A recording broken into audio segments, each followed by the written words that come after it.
बेरोजगारी जैसे समस्याओं को भूल गई है सरकार। समाज चिंतक और सोशल एक्टिविस्ट एस.आर. हिरेमठ ने बीजापुर में आज पत्रकारों से बात करते हुए कहा, समाज में बदलाव लाने और हमारे देश के सैकड़ों साल की परंपरा को बचाने के लिए 24 फरवरी से 1 मार्च तक कर्नाटका में हावेरी जिले से बागलकोट जिले तक, कनकदास की कर्म भूमि से कूडल संगम जिले तक शरण संत संदेश यात्रा का आयोजन किया गया है। इस यात्रा का उद्देश्य बताते हुए कहा कि देश में महंगाई, बेरोजगारी जैसे कई समस्याएं मुंह खोले खड़ी हैं, मगर केंद्र सरकार अपनी जिम्मेदारी भूलकर नागरिकता कानून लाई है। हमें बड़ी कुर्बानियों के बाद अंग्रेजों से आज़ादी मिली है।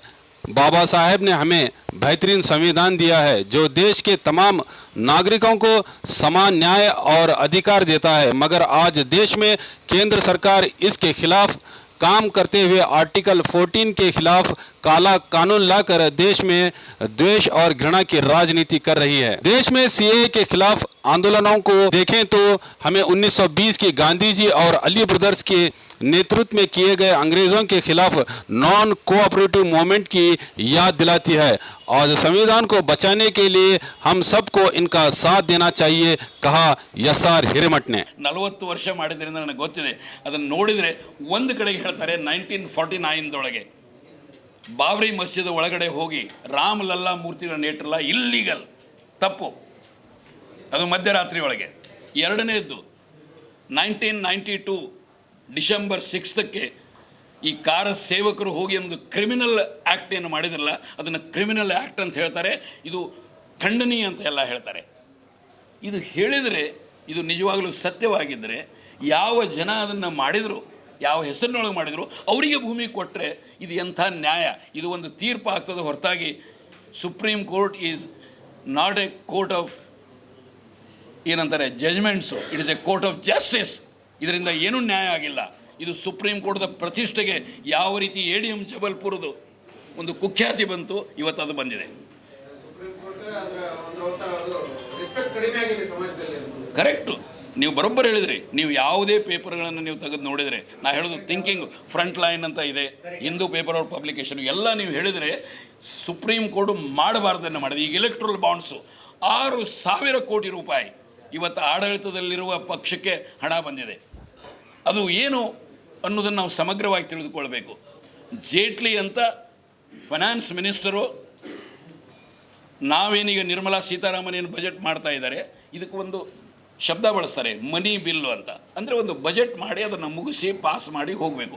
ಅದರ ಬದಲಾಗಿ 4 ಮಹತ್ವದ ಕಾಯ್ದೆಗಳನ್ನು, 1 people's representation act, 2 foreign contributions regulation act, RBI act, company act, ಇವೆಲ್ಲವನ್ನು ಸಮಗ್ರವಾಗಿ ತಿದ್ದುಪಡಿ ಮಾಡಿ ರಾಜ್ಯಸಭೆಗೆ ಒಯ್ಯಲಾರದೆ ಪಾಸ್ ಮಾಡ್ತಾರೆ.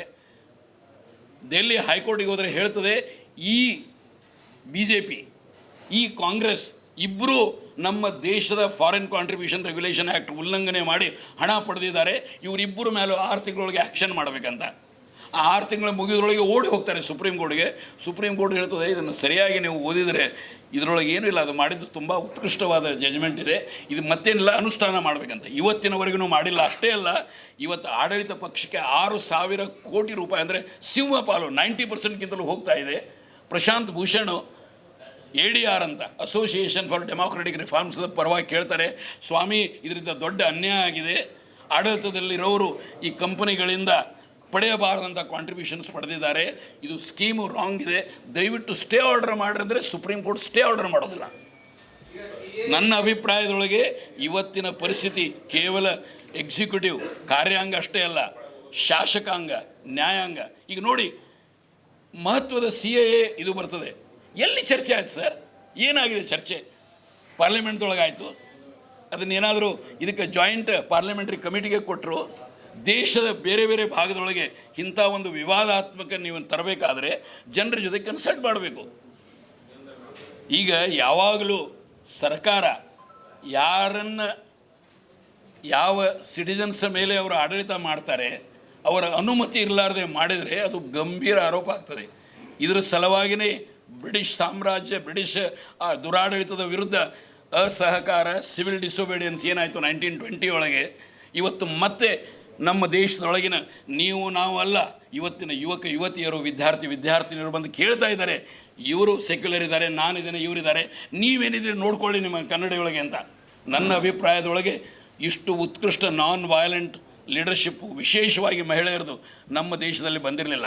ನಾವೇನು ಮಾಡಬೇಕಂದ್ರೆ, ಒಂದು ಒಳ್ಳೆಯ ಸಸಿ ಕಂಡ್ರೆ ಅದಕ್ಕೆ ಸ್ವಲ್ಪ ಗುಣಿ ಮಾಡಿ, ನೀರು ಹಾಕಿ, ಗೊಬ್ಬರ ಹಾಕಿ ನಾವು ಹೆಂಗೆ ಬೆಳೆಸ್ತೇವೆ, ನಾವೇನು ಆ್ಯಕ್ಟಿವಿಸ್ಟ್ ಅಂತ ಹೇಳ್ತೇವೆ, ನೀವು ಮಾಧ್ಯಮದವರು, ನೀವೇನು 4ನೇ ಪಿಲ್ಲರ್ ಆಗಿರಿ, ನಾವೆಲ್ಲರೂ ಇವತ್ತು ಆ ವಿದ್ಯಾರ್ಥಿ ಯಾಕಂದರೆ ಅವರಿಗೆ ನಮ್ಮ ಸಂವಿಧಾನದ ಅರ್ಥ ಗೊತ್ತಾಗಿದೆ, ಅವರಿಗೆ ನಮ್ಮ ಸುದೀರ್ಘ ಸ್ವಾತಂತ್ರ್ಯ ಹೋರಾಟದ ಅರ್ಥ ಗೊತ್ತಾಗಿದೆ.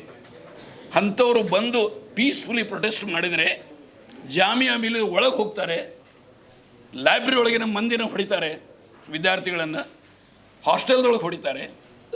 ನೆಕ್ಸ್ಟು ಜವಾಹರ್ಲಾಲ್ ನೆಹರು ಯೂನಿವರ್ಸಿಟಿ ಒಳಗೆ ಜನವರಿ 5ಕ್ಕೆ ಸಾಯಂಕಾಲ ಎಲ್ಲ ಮಾಸ್ಕ್ ಹಾಕ್ಕೊಂಡು ಕವರ್ ಹಾಕ್ಕೊಂಡು ಅಲ್ಲಿ ಒಳಗೆ ಬರ್ತಾರೆ, ಮಾಡಬಾರ್ದ ಹಿಂಸೆಯನ್ನು ಮಾಡ್ತಾರೆ. ಎಲ್ಲ ಪೊಲೀಸರು ಮೂಕ ಪ್ರೇಕ್ಷಕರಾಗಿ, ಮ್ಯೂಟ್ ಸ್ಪೆಕ್ಟೇಟರ್ ಆಗಿ ನಿಲ್ತಾರೆ. ಸೆಕ್ಯೂರಿಟಿ ಅವರು ಏನೂ ಮಾಡೋದಿಲ್ಲ. ವೈಸ್ ಚಾನ್ಸಲರು ಪೊಲೀಸ್ ಏನೋ ಒಂದು ಆ್ಯಕ್ಷನ್ ಮಾಡಿ ಏನೂ ಕರೆಯೋದಿಲ್ಲ. ಯಾವ ವ್ಯಕ್ತಿ ಹೋಮ್ ಮಿನಿಸ್ಟರು ಅಮಿತ್ ಶಾ ಅವರ ನಿಯಂತ್ರಣದೊಳಗೆ ಇವತ್ತಿದೆ ಪೊಲೀಸು, ಅವರು ಎಲ್ಲ ಮಾಡಬಾರ್ದನ್ನು ಮಾಡಿ ಘೋಷಣೆಗಳನ್ನು ಕೂಡ ಹೋಗ್ತಾರೆ. ಇವರು ಅವರ ಬೆಂಬಲಿಗರನ್ನುವಾಗೆ ನೋಡ್ಕೊಂಡು ನಿಲ್ಲುತ್ತಾರೆ. ಇಂಥ ಪರಿಸ್ಥಿತಿ ದೇಶದೊಳಗೆ ಬಂದಿದ್ದೇನದಲ್ಲ, ನಮ್ಮ ಯಾವ ಸ್ವತಂತ್ರ ಹೋರಾಟಗಾರರು ಇದನ್ನು ಮಾಡ್ತಿದ್ದಿಲ್ಲ. ಇದು ಭಾಳ ಗಂಭೀರವಾಗಿದ್ದಿದೆ, ನೀವು ತಿಳ್ಕೊಳ್ಬೇಕಾಗಿದೆ. ಇಲ್ಲ ಅಂದರೆ ಅವ್ರು ಹೆಂಗೆ ಸುಪ್ರೀಂ ಕೋರ್ಟ್ದ ಜಡ್ಜ್ ಹೇಳಿದರು, 20 year hence let a wise man not say that we sold our soul. Ambedkar ಅವರು ಒಂದು ಉತ್ಕೃಷ್ಟ ಮಾತನ್ನು ಹೇಳ್ತಾರೆ, ದಯವಿಟ್ಟು ನಾವೆಲ್ಲರೂ ಕೇಳಬೇಕು. ಈಗ ಈ ವಿಷದ ಬೀಜ ಮಾಡಿ, ರಿಲಿಜನ್ ಮಾಡಿ ಒಂದನ್ನು ಟಾರ್ಗೆಟ್ ಮಾಡ್ತಾರೆ, ಅಥವಾ ಕೆಲವು ಬಡವರ ಜೊತೆ ಕೆಲಸ ಮಾಡೋ ಇಂಟೆಲೆಕ್ಚುವಲ್ ಟಾರ್ಗೆಟ್ ಏನು ಮಾಡ್ತಾರಲ್ಲ, ಅವಾಗ ನಾವು ಉಳಿದವರು ಸುಮ್ಕೊಂಡಿರಬಾರ್ದು ಅನ್ನೋದ್ರ ಬಗ್ಗೆ ಒಂದು ಭಾಳ ಮಹತ್ವದ ಮಾತನ್ನು ಹೇಳಿದ್ದಾರೆ. ಇದು ಘನತೆಗಾಗಿ ಸಹಸ್ರಮಾನದ ಹೋರಾಟ ಅಂತ. ಕರ್ನಾಟಕದಲ್ಲಿ ಮಲಬಾಚುವ ಪದ್ಧತಿ ಬಗ್ಗೆ PUC ಒಂದು ರಿಪೋರ್ಟ್ ಇದೆ. ಇಲ್ಲಿ ಅವ್ರು ಏನು ಹೇಳ್ತಾರೆ ಅಂದರೆ, ಸಾರ್ವಜನಿಕ ಪ್ರಜ್ಞೆ ಎಂದರೆ ಪ್ರತಿ ತಪ್ಪನ್ನು ಕಂಡಾಗ ತಳಮಳಿಸುವ ಪ್ರಜ್ಞೆ. ಅವರಿಗೆ ಅನ್ಯಾಯ ಆಗಲಿ, ದೂರದವರಿಗಾಗಲಿ, ಇಲ್ಲೇ ಆಗಲಿ, ಅದಕ್ಕೆ ಪ್ರಜ್ಞೆ ಅಂತ. ತೊಂದರೆಗೊಳಗಾದವರು ಯಾರೇ ಆಗಿರಲಿ, ಪ್ರತಿಯೊಬ್ಬರು ಎಂದರೆ ಆ ನಿರ್ದಿಷ್ಟ ತಪ್ಪಿನಿಂದ ತೊಂದರೆ ಅನುಭವಿಸದಿರುವರು. ಕೆಲವರಿಗೆ ಅದರಿಂದ ಅಫೆಕ್ಟ್ ಆಗ್ತದೆ, ಕೆಲವರಿಗೆ ಆಗೋದಿಲ್ಲ. ಆದರೆ ಇದರಿಂದ ವ್ಯಾಪಕ ತತ್ವಕ್ಕೆ, ನಮ್ಮ ಸಂವಿಧಾನದ ಆಶಯಗಳಿಗೆ ಧಕ್ಕೆ ಆದರೆ ಅದಕ್ಕೆ ನಾವು ಸ್ಪಂದಿಸಬೇಕು. ಅವ್ರೇನು ಹೇಳ್ತಾರೆ, ಅನುಭವಿಸದಿರುವ ಎಲ್ಲರೂ ಸಂಕಷ್ಟಕ್ಕೊಳಗಾದವರನ್ನು ಸಂತೈಸಲು ಆತನ ಜೊತೆಗೂಡಲು ಸಿದ್ಧರಾಗುತ್ತಾರೆ. ನಾವು ದಕ್ಷಿಣ ಆಫ್ರಿಕಾದ ಬಗ್ಗೆ ತುಂಬ ಮಾತನಾಡುತ್ತಿದ್ದೇವೆ. ಭಾರತದ ಹೆಚ್ಚು ಕಡಿಮೆ ಪ್ರತಿಯೊಂದು ಹಳ್ಳಿಯಲ್ಲಿಯೂ ದಕ್ಷಿಣ ಆಫ್ರಿಕಾದಂಥ ಘಟನೆಗಳೇ ಸಂಭವಿಸುತ್ತಿವೆ. ಆದರೂ ಪರಿಶಿಷ್ಟ ವರ್ಗಕ್ಕೆ ಸೇರದ ಯಾರೂ, ಅಂದರೆ ಈ ಅನ್ಟಚಬಲ್ನ ಬಿಟ್ಟು ಮೇಲ್ವರ್ಗದವರು ಯಾರೂ ಏನು ಹೇಳ್ತಾರೆ, ಪರಿಶಿಷ್ಟ ವರ್ಗದ ವಿಷಯವನ್ನು ಕೈಗೆತ್ತಿಕೊಂಡು ಹೋರಾಟ ಮಾಡುತ್ತಿರುವುದು ನಾನು ಕಂಡಿಲ್ಲ. ಯಾಕೆಂದರೆ ಸಾರ್ವಜನಿಕ ಪ್ರಜ್ಞೆ ಇಲ್ಲದಿರುವುದು. ಅವತ್ತು ಸಾರ್ವಜನಿಕ ಪ್ರಜ್ಞೆ ಇತ್ತು. ಅವತ್ತೊಬ್ಬ ಪ್ರಜ್ಞಾ ಸಾಕ್ಷಿ ಇದ್ದ, ಮೋಹನ್ ದಾಸ್ ಕರಮ್ಚಂದ್ ಗಾಂಧಿ. ಕೂಡಲೇ ಹರಿಜನ ಸೇವಕ ಸಂಘ ಶುರು ಮಾಡ್ದ, ಮಂದಿರಗಳೊಳಗೆ ಹರಿಜನರಿಗೆ ಅವಕಾಶ ಆಯಿತು. ಅವತ್ತಿನ ಒಂದು ವಾತಾವರಣ ಬಹಳ ಸೃಜನಶೀಲ ವಾತಾವರಣ ಇತ್ತು. ಇವತ್ತು ಹಂಗಿಲ್ಲ. ಇವತ್ತು ಇವನ ಇಂಟೆಲೆಕ್ಚುವಲ್ ಕೂಡ ಒಂದು ಭಯದ ವಾತಾವರಣ ಆಗ್ತಾಯಿದೆ. ಅದಕ್ಕೆ ಫ್ರಾಂಕ್ಲಿನ್ ಡೆಲನೋ ರೂಜವೆಲ್ಟ್ ಅಂತ ಅತಿ ದೊಡ್ಡ ಡಿಪ್ರೆಷನ್ ಆಗಿ ಜನ ಸಾಲಿನೊಳಗೆ ನಿಂತು ಸೂಪಿಗೆ ನಿಲ್ಲುವಾಗ ಅವ ಹೇಳ್ದ ಒಂದು ತನ್ನ ಇನಾಗರಲ್ ಇದರೊಳಗೆ, you have nothing to fear but fear itself. ನೀವು ಯಾವುದಕ್ಕೂ ಹೆದರಬಾರ್ದಂದ್ರೆ ಮೊದಲನೇದಾಗಿ ಇದಕ್ಕೆ ಹೆದರಬಾರ್ದು. ಗಾಂಧಿಗುದೇನು ಮೊದಲೊಂದು ಟ್ಯಾಬು ಇತ್ತು, ಅವನಿಂದ ಸ್ವಾತಂತ್ರ್ಯಕ್ಕಾಗಿ ಹೋದರೆ ಅದೊಂದು ಒಳ್ಳೆಯ ಕೆಲಸ, ದೇಶ ಪ್ರೇಮ, ದೇಶ ಜಾಗೃತಿಯ ಕೆಲಸ ಅಂತ. ಅದಕ್ಕೆ ಈ ಸಾಮಾಜಿಕ ಪ್ರಜ್ಞೆ 70 ವರ್ಷಗಳಾದರೂ ಇದೆ ಅಂತ ನನಗನ್ನಿಸ್ತದೆ. ಐ ಮೇ ಬಿ ರಾಂಗ್ ರೀ. ಅದನ್ನು ನೀವು ಇದರೊಳಗೆ ನಮ್ಮಲ್ಲಿ ಕೆಲವರು ಹೆಚ್ಚು ಬೆಳೆಸ್ಕೊಂಡಿದ್ದಾರೆ, ಕೆಲವರು ಇರ್ಲಕ್ಕಿಲ್ಲ. ಅದನ್ನು ನಾವೆಲ್ಲರೂ ಕೂಡಿ ಆ ಸಾಮಾಜಿಕ ಪ್ರಜ್ಞೆಯನ್ನು ಬೆಳೆಸಬೇಕಾಗಿದೆ. ಅದರಿಂದ ಮಾತ್ರ ನಮ್ಮ ದೇಶದ ಸುದೀರ್ಘ ಹೋರಾಟದ ನಂತರ ಬಂದಿರೋ ಏನಂತಾರೆ ಸಂವಿಧಾನ ಮತ್ತು ಶರಣ ಸಂತರ ಶತಮಾನಗಳ ಉತ್ಕೃಷ್ಟ ಸಂಸ್ಕೃತಿಯನ್ನು ರಕ್ಷಣೆ ಮಾಡೋ ಸಾಧ್ಯವಿದೆ.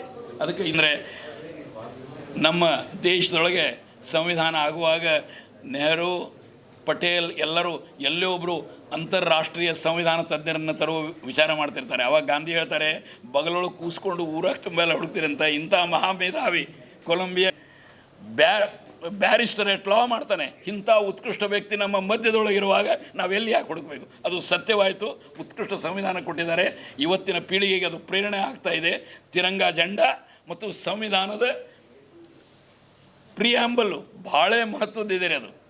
ಅದನ್ನು ನಾವು ಇವತ್ತು ನಮ್ಮ ಹೊಸ ಮಂತ್ರಗಳಾಗ್ತಾಯಿವೆ ಯುವಕರಿಗೆ. ಇದು ನಮ್ಮ ದೇಶದ ಸರಿಯಾದ ದಿಶೆಯೊಳಗೆ ನಮ್ಮ ದೇಶದ ಸಂಸ್ಕೃತಿಯನ್ನು, ನಮ್ಮ ದೇಶದ ಸಂವಿಧಾನವನ್ನು, ನಮ್ಮ ದೇಶದ ಏನು ಇಡೀ ಜಗತ್ತಿಗೆ ಪ್ರೇರಣೆ ಆಯಿತು ಇದೆ. ಇದರ ಜೊತೆಗೆ ನಾವು ಶರಣ ಸಂತರು, ಯಾಕಂದರೆ ಇವತ್ತೇನು ಪರಿಸರದ ವಿನಾಶದ ಅಂಚಿನಲ್ಲಿದ್ದೇವೆ, ನಮಗೇನು ಬೇಕು ಅಷ್ಟೇ ತೊಗೋಬೇಕು, ಹೊರತಾಗಿ ನಾವು ಹೆಚ್ಚಿಗೆ ತೊಗೋಬಾರ್ದು. ಅಲ್ಲಂ ಪ್ರಭು ಏನು ಹೇಳ್ತಾನೆ ಗೊತ್ತಿದೆ ನಿಮಗೆ. ಈ ಎಂಪರರಿಗೆ ಅರಿವೇ ಇಲ್ಲ ಅಂಥೇಳಿ ಟ್ರಂಪಿಗೆ ಗೊತ್ತಾಗ್ತಾ ಇಲ್ಲ, ಮೋದಿಗೆ ಗೊತ್ತಾಗ್ತಾ ಇಲ್ಲ, ಭಾಳ ಮಂದಿಗೆ ಗೊತ್ತಾಗ್ತಾ ಇಲ್ಲ. ಅದಕ್ಕೆ ನೀವು ಇದನ್ನು ಮಾಡಿದರೆ ಆಗ್ತದೆ. ಹೆಂಗೆ ಇವತ್ತಿನ ನಮ್ಮ ಯುವಕರು ರೆಡಿ ಆಗಿದ್ದಾರೆ ನಮ್ಮ ಸಂವಿಧಾನ ಉಳಿಸಲಿಕ್ಕೆ. ಧನ್ಯವಾದಗಳು. ತಮಗೇನಾದರೂ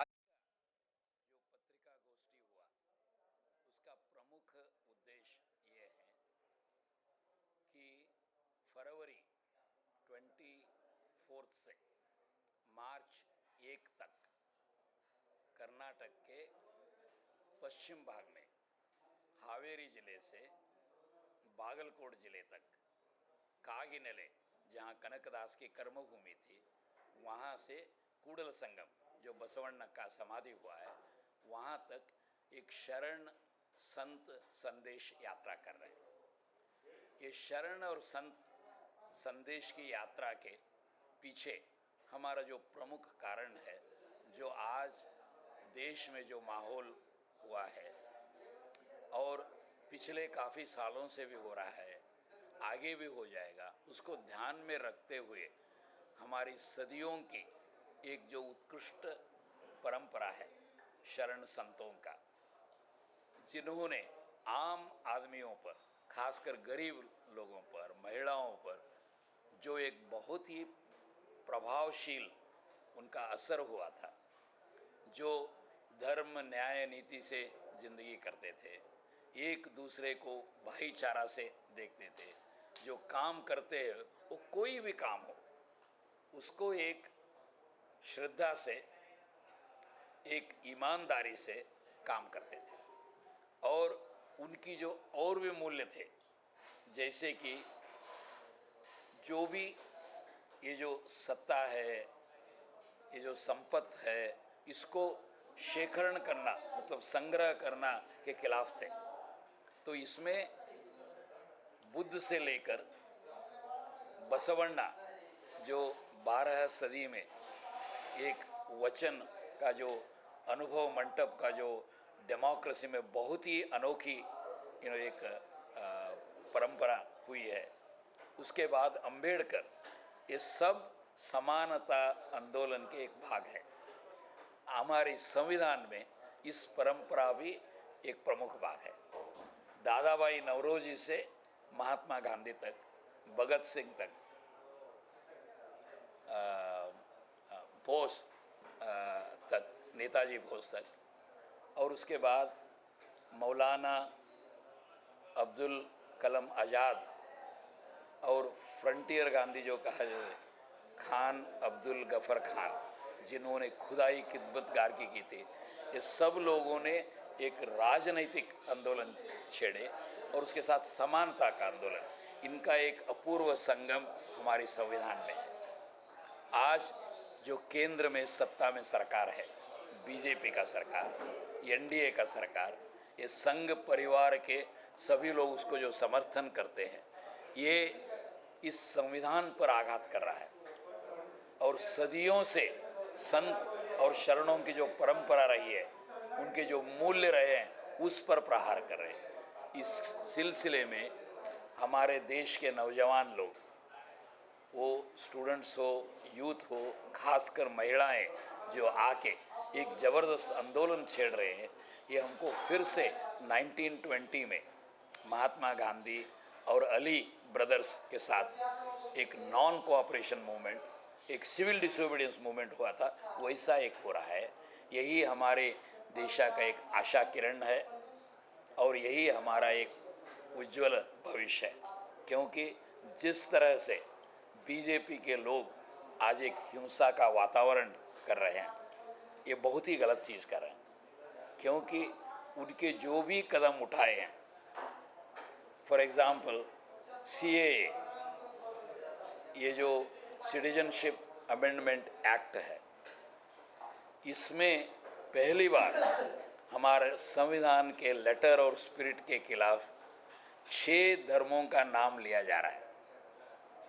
हमारे देश में कभी संविधान के इसमें हम ये नहीं लेते हैं धर्म के आधार पर, क्योंकि हमारा आर्टिकल 14 जो है सब धर्मों को समानता से देखता है। ये करके वो एक कौम को टारगेट कर रहे हैं, मुस्लिम। लेकिन उनका मकसद वो हो सकता है, लेकिन हमारी समझ ये है कि ये किसी एक कौम के खिलाफ नहीं है, ये हमारे संविधान के खिलाफ है, ये हमारे शरण संतों की परंपरा के खिलाफ है। जिस अनोखे सृजनशील हमारा जो स्वतंत्र आज़ादी की लड़ाई जो हुई, न केवल हमारे देश से अंग्रेजों को वापस इंग्लैंड उनके जो आइलैंड को भेजे, जिस तरह से हमने उस आंदोलन को छेड़े, जिस तरह से हम आगे ले जाए, वो दशकों के बाद अमेरिका में डॉक्टर मार्टिन लूथर किंग जो सफ़ेद और काले लोगों का जो तारतम्य था, भेदभाव, उसको समानता की तरफ ले जाने के लिए जो सिविल राइट्स मूवमेंट उन्होंने किया, उसके लिए प्रेरणादायक बना। दक्षिण अफ्रीका में अपर्थाइड जो एक बहुत ही गंदी गिरी हुई बात थी, कुछ लोगों का सब लोगों पर सर्वाधिकार की बात थी, उसको लेके फिर से प्रजाप्रभुत्व वहाँ जो हुआ है, नेल्सन मंडेला और उन्होंने दोनों बोले कि हम भारत से प्रेरणा लेते हैं। भारत के एक सृजनशील जो स्वतंत्र आंदोलन हुआ, उसकी जो तौर तरीके थे, उसके जो मूल्य थे, उससे हम बहुत प्रेरणा पाते हैं। तो आज उस सब के खिलाफ जो सत्ता में है वो बहुत गलत काम कर रहे हैं। हमारे नौजवान जो जागे हैं उनको हमें पूरी तरह से समर्थन करना है, खासकर महिलाएं, और ये देखना है कि जो संविधान पर प्रहार कर रहे हैं, जो हमारे मूल्यों पर प्रहार, आखिर संविधान क्या है? 4 महत्व के मूल्य हैं: स्वातंत्र, समानता, न्याय और भातृत्व, मतलब सहोदरता, भाईचारे, ये पर प्रहार कर रहा है। तो इसीलिए जिस तरह से पिछले सदी में 1970s के जो दशक में मिडल में इमरजेंसी लगाई थी, इंदिरा गांधी सर्वाधिकारी बनी थी, उसको जिस तरह से इस सब के लोग समझ के इंदिरा गांधी को, उसके कुख्यात पुत्र जो था संजय गांधी, और 2/3 कैबिनेट पूरा कांग्रेस पक्ष को सत्ता से हटाए, वैसा आज के बीजेपी, NDA, संघ परिवार के सरकार को 2025 में नीचे उतारना है। और जब तक ये लोग CAA को वापस नहीं लेंगे, NRC न करने का वादा करेंगे, तब तक ये आंदोलन जारी रखना है। देखिए, ये जो कर रहे हैं, लोगों के आंखों में उनकी बुद्धि शक्ति, प्रज्ञा पर धूल फेंकना है, जैसे बच्चों का डाइवर्ट करते हैं। ठीक है, आप जो कह रहे हैं CAA को एक पौरत्व, सिटीजनशिप देता है, हम पूछ रहे हैं ये सिर्फ 6 धर्म क्यों, उसमें मुस्लिम क्यों नहीं है? और सिर्फ पाकिस्तान, बांग्लादेश और अफगानिस्तान से हमारा क्या लेने देना है? हमारे जो पार्टीशन हुआ आज़ादी के समय में, तो आप अफगानिस्तान का कुछ पात्र नहीं है। और हमारे पास जो एक छोटा राष्ट्र है श्रीलंका, ये जैसे इस्लामिक स्टेट्स हैं, वो बुद्धिस्ट स्टेट है, वहाँ के काफ़ी हिंदू लोग वही प्रोसिक्यूशन की वजह से, बहुत सारे लोग जो पाकिस्तान और बांग्लादेश, अफगानिस्तान है, उनसे बहुत गुना देश में आए हैं, उनको क्यों नहीं इंक्लूड कर रहे हैं? ये अगर आप सोचते, एक लॉजिक के साथ जाएंगे, तो इनका जो मुस्लिम को टारगेट करने की है, उनके खिलाफ द्वेष का बीज जो बोतना है और बदला लेने का ये जो चल रहा है उत्तर प्रदेश में खासकर, ये हमारे देश के लिए, हमारे संविधान के लिए, हमारे संस्कृति के लिए बहुत खतरनाक है। अगर देना है उनको भी दे दो, हिंदू को भी जो श्रीलंका से आए हैं, और मुस्लिम्स जो पाकिस्तान से आए हैं, मुस्लिम्स भी प्रोसिक्यूटेड है।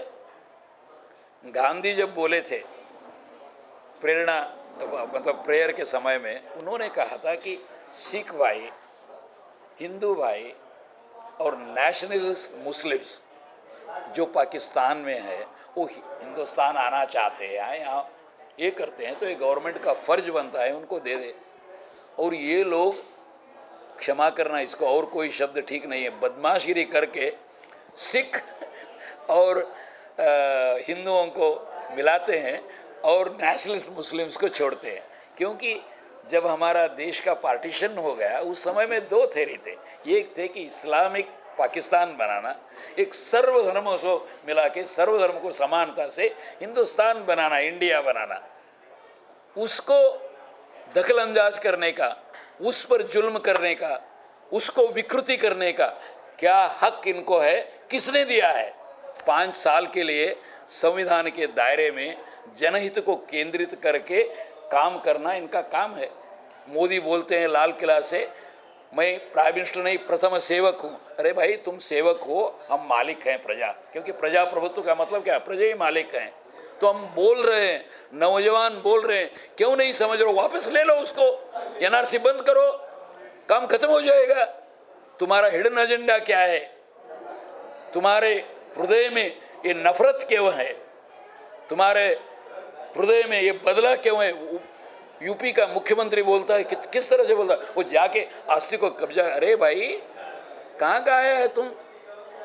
अगर किसी को ये करना है तो पहले पुलिस इन्वेस्टिगेशन होना चाहिए, उनको गुनहगार होना चाहिए, उसके बाद बिना धर्म, बिना कोई जो बदमाश है, जो क्रिमिनल है, उस पर कार्रवाई होना चाहिए, न कि किसी धर्म के आधार पर। जैसे गुजरात में हुआ है, 2000 लोगों से ज़्यादा कत्ल हो गए वहाँ, वो एक शर्मनाक बात है। हमारे देश के उच्च न्यायालय के न्यायाधीश जस्टिस कृष्णा अय्यर, जस्टिस सावंत एक पीपल ट्राइब्यूनल बना के, गुजरात में जो 2002 में हुआ वो ट्राइब्यूनल दे के नरेंद्र दामोदर दास मोदी को, अमित शाह को खटखटे में खड़ा होना चाहिए, इनके ऊपर कार्रवाई होना चाहिए, उन्होंने लिखा है। ये किस वजह से, कैसे ये आके अभी सेंट्रल गवर्नमेंट को कब्जा करके जो नहीं करना चाहिए, जो जिम्मेदारी से बर्ताव करना चाहिए, कर रहे हैं, तो ये बहुत गलत चीज़ है।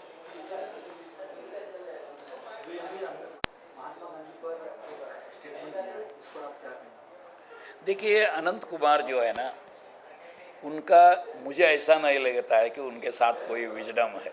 ये पहली बार नहीं है, बहुत काफ़ी बार भी कह चुके। वो बोले हम क्यों आए संविधान। अरे तुम क्यों होते हो संविधान बदलने वाले? ये देश 90 साल की आज़ादी की लड़ाई के बाद तय करके संविधान बनाया है। बी न्यूज नेशन के लेटेस्ट न्यूज़ों को अपने मोबाइल में देखने के लिए यूट्यूब में बी न्यूज नेशन के चैनल के सब्सक्राइब आइकॉन को दबाएं और फिर बेल आइकॉन को दबाने पर आप लेटेस्ट न्यूज़ों को देख सकते हैं। ಶ್ರೀ ವೆಂಕಟೇಶ್ವರ ಸ್ವಾಮಿ ಜ್ಯೋತಿಷ್ಯಾಲಯ ಈ ಭೂಮಂಡಲದಲ್ಲಿ ದೈವಶಕ್ತಿಯ ಮಹಿಮೆ ಎಷ್ಟು ದೊಡ್ಡದೋ ದುಷ್ಟ ಶಕ್ತಿಗಳ ಆಟ ಕೂಡ ಅಷ್ಟೇ ದೊಡ್ಡದು. ವಿದ್ಯೆ, ಉದ್ಯೋಗ, ಆರೋಗ್ಯ ಸಮಸ್ಯೆ, ವ್ಯಾಪಾರದಲ್ಲಿ ನಷ್ಟ, ಶತ್ರುಗಳ ಬಾಧೆ, ವಿವಾಹ ಸಮಸ್ಯೆ, ದಾಂಪತ್ಯ ಸಮಸ್ಯೆ, ಸಂತಾನ ಇಲ್ಲದಿರುವುದು, ಸ್ತ್ರೀ ಪುರುಷ ಪ್ರೇಮ ವಿಚಾರ, ಇಂಥ ನಾನಾ ಸಮಸ್ಯೆಗಳು ನಿಮ್ಮ ನೆಮ್ಮದಿಯನ್ನೇ ನಾಶ ಮಾಡಿಬಿಡುತ್ತವೆ. ಅದಕ್ಕೆ ನೀವೇನು ಚಿಂತೆ ಮಾಡಬೇಕಾಗಿಲ್ಲ. ಅದಕ್ಕೆ ಉತ್ತರ ನಾವು ಹೇಳ್ತೀವಿ. ದೈವಶಕ್ತಿಯ ಆರಾಧಕರಾದ ಪಂಡಿತ್ ಶ್ರೀ ರಾಘವೇಂದ್ರ ಗುರೂಜಿಗಳು ಶ್ರೀ ಕಾಡು ದುರ್ಗಾದೇವಿಯ ಪೂಜಾ ಶಕ್ತಿಯಿಂದ ನಿಮ್ಮ ಎಲ್ಲ ಸಮಸ್ಯೆಗಳಿಗೆ ಕೇವಲ 9 ದಿನಗಳಲ್ಲಿ ಪರಿಹಾರ ಮಾಡಿಕೊಡುತ್ತಾರೆ. ಪಂಡಿತ್ ರಾಘವೇಂದ್ರ ಗುರೂಜಿಗಳ ಮತ್ತೊಂದು ವಿಶೇಷ ಏನು ಅಂದರೆ, ಫೋನ್ ಮೂಲಕ ನಿಮ್ಮ ಧ್ವನಿಯನ್ನು ಆಲಿಸಿ ನಿಮ್ಮ ಸಮಸ್ಯೆ ಏನು ಅನ್ನೋದನ್ನು ಅರಿತು ಫೋನ್ನಲ್ಲಿ ನಿಮಗೆ ಪರಿಹಾರ ಸೂಚಿಸುತ್ತಾರೆ. ಗುರೂಜಿಗಳನ್ನು ಸಂಪರ್ಕಿಸಬಹುದಾದ ಮೊಬೈಲ್ ಸಂಖ್ಯೆ 9964471888.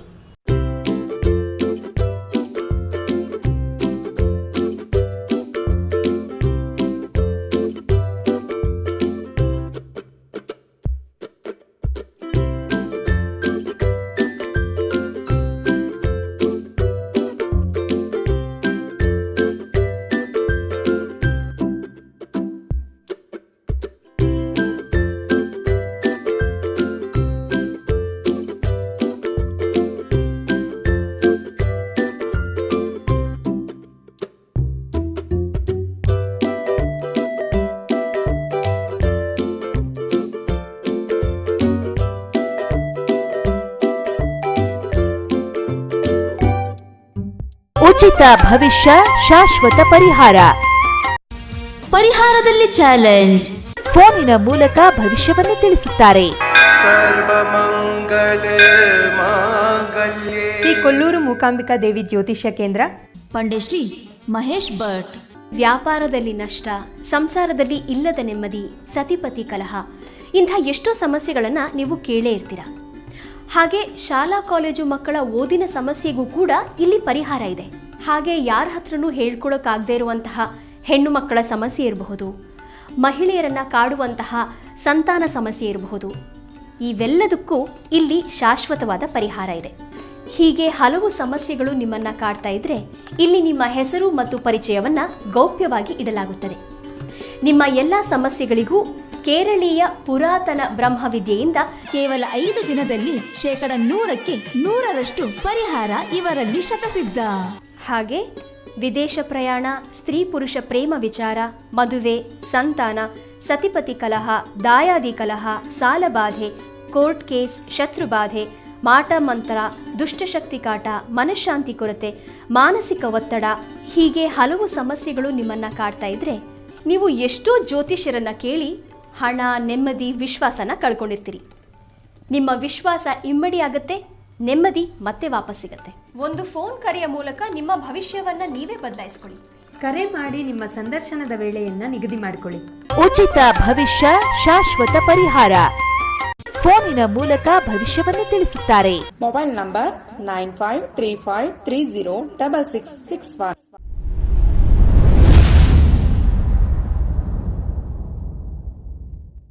ಪ್ರತಿ ವರ್ಷದಂತೆ ಈ ವರ್ಷವೂ ಸಹ ಸರ್ವಧರ್ಮ ಸಾಮೂಹಿಕ ವಿವಾಹ ನಡೆಯಲಿದೆ.